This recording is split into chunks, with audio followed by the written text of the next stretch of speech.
حیا نے اسے بگاڑا ہے کہہ کر درمیان سے نکال لیتی اور بات تو اب بھی کھل سکتی تھی۔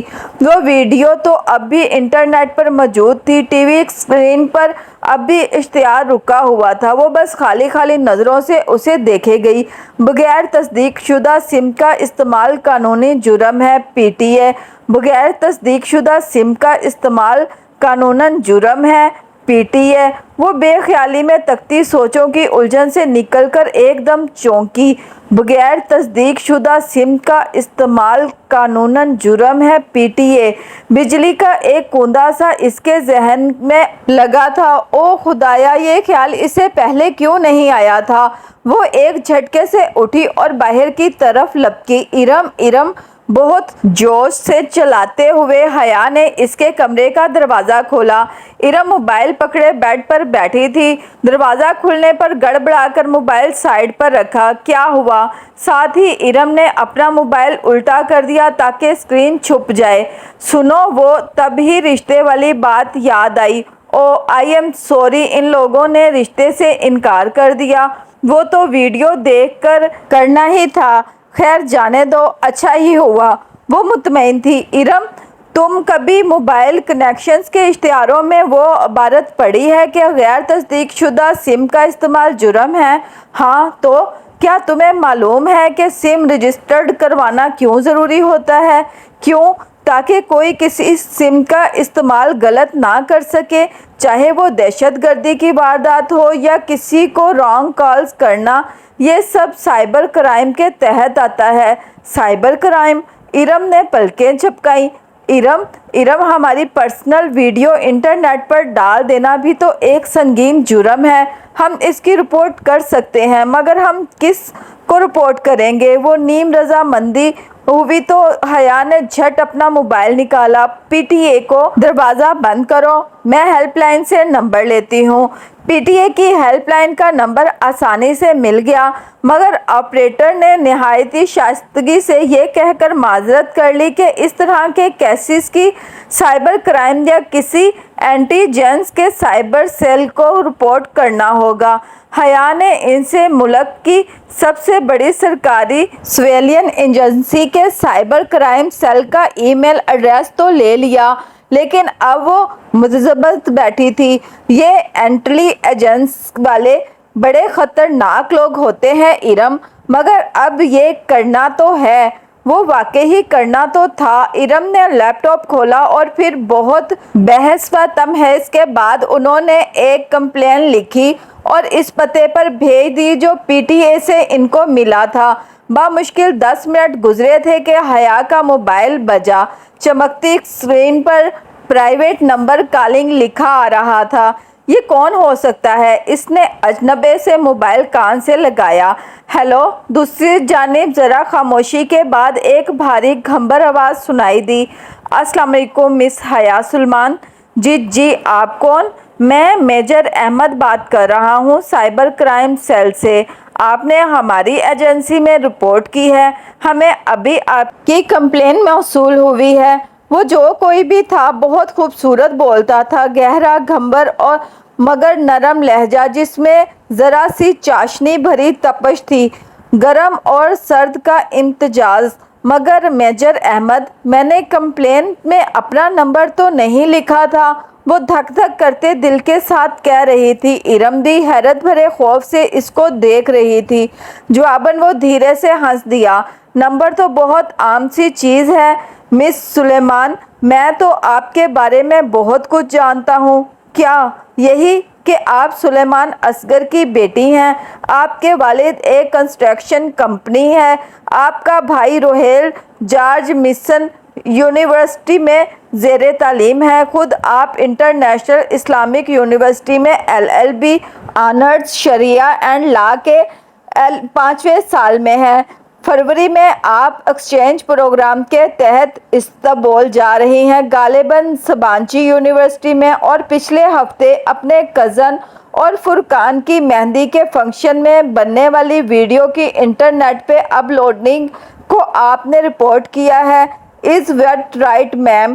وہ جو دم بخود سنتی جا رہی تھی بامشکل بول پئی۔ جی وہی ویڈیو اب آپ کیا چاہتی ہیں؟ یہی کہ آپ اسے ویب سائٹ سے ہٹا دیں۔ اس کی آواز میں بہت منت بھر آئی تھی۔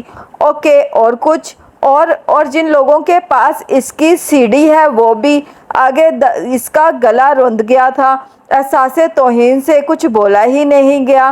میں شہر کے ایک بندے سے وہ ویڈیو نکلوا لوں گا، آپ بے فکر رہیں۔ اور اسے لگا منو بوجھ اس کے اوپر سے اتر گیا ہو۔ Thank you major Ahmed. اس کے انداز سے لگ رہا تھا کہ وہ فون رکھنے والی ہے تو وہ بول اٹھا، تھینک یو تو آپ تب کہیں جب میں یہ کام کر دوں، اور اس کام کو محض شروع کرنے کے لیے بھی مجھے آپ کا تعاون چاہیے۔ کیسا تعاون؟ مادام آپ کو ذرا سی تکلیف کرنی ہوگی۔ آپ کو اس ویڈیو کی باقاعدہ رپورٹ کرنے کے لیے میرے آفس آنا ہوگا۔ کیا؟ نہیں، میں نہیں آ سکتی۔ وہ پریشانی سے ہکلا گئی۔ ایرم بھی فکرمندی سے اس کا چہرہ دیکھنے لگی۔ پھر تو یہ کام نہیں ہو پائے گا، ایسے سیٹ اپ فون پر نہیں لیے جا سکتے۔ اسے لگا وہ محظوظ سا مسکرا رہا تھا، مگر نہیں آ سکتی۔ اور وہ کیسے آ سکتی تھی؟ اگر کسی کو پتہ چل جاتا تو کتنی بدنامی ہوتی۔ آپ کو آنا پڑے گا، میں گاڑی بھیج دیتا ہوں۔ نہیں، اچھا، خدا حافظ۔ اس نے جلدی سے فون بند کر دیا۔ بھاڑ میں گیا یہ اور اس کا سائبر کرائم سیل۔ اگر ابا یا تایا ابا کو پتہ چل گیا کہ ہم ایک ایجنسی کے ہیڈ کوارٹر گئے ہیں تو ہماری ٹانگیں توڑ دیں گے۔ میں تو پہلے ہی کہہ رہی تھی کہ رپورٹ نہ کرو۔ پرائیویٹ نمبر سے پھر کال آنے لگی تھی۔ اس نے جھنجھلا کر فون ہی آف کر دیا تھا۔ اس ویڈیو سے زیادہ میجر احمد نے اسے بلیک میل کیا ہے، یہ خیال پھر سارا دن اس کے ذہن میں گونجتا رہا۔ وہ بہت تھکی ہوئی پاسپورٹ آفس سے نکلی تھی۔ اسلام آباد سے پنڈی کا اتنا لمبا رش بھری سڑک پہ تھکا دینے والا سفر کر کے وہ آج پاسپورٹ آفس سے اپنا پاسپورٹ اٹھانے آئی تھی، مگر یہاں علم ہوا کہ پاسپورٹ 14 جنوری کو ہی مل پائے گا، اور ابھی 14 جنوری میں پورا ہفتہ باقی تھا۔ اسلام آباد میں کوئی تکنیکی مسئلہ تھا، اس لیے اسے پنڈی میں ہی اپلائی کرنا پڑا تھا۔ واپسی پر بھی اتنا ہی رش تھا۔ کچھ شاپنگ کے بعد جب وہ مری روڈ پر آئی تو مغرب چھا رہی تھی۔ سڑک گاڑیوں سے بھری پڑی تھی اور گاڑیوں کا یہ سیلاب بہت سست روی سے بہہ رہا تھا۔ سگنل پر اس نے گاڑی روکی اور شیشے کھول دیے۔ اس کا ذہن ابھی تک پاسپورٹ میں الجھا ہوا تھا۔